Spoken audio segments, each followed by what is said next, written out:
অনেক দিন বাদে আজকে তোমাদের সঙ্গে শেয়ার করবো একটা মিনি ব্লগ। অনেক দিন ধরে করা হয় না, কারণ সময়ই পাই না।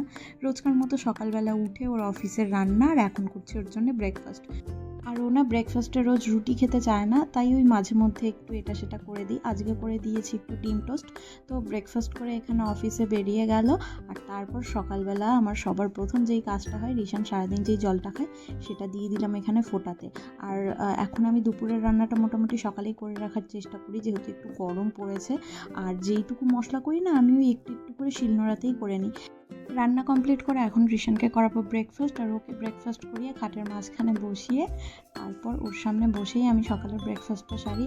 আর আমার সাথে যেটা হয়, যখনই আমি খেতে বসি বা খেতে বসবো বা হাফ খাওয়া হয়েছে, তখনই রিশানের কিছু না কিছু পায়। মানে রিশানকে এখন তোমরা যেটা করতে দেখছো, আমার আজকে হাফ খাওয়া হয়েছে আর তখনই তার সেটা পেয়ে গেছে। আমার মনে হয় কি প্রত্যেকটা মায়েদের সাথেই বোধহয় এটা হয়।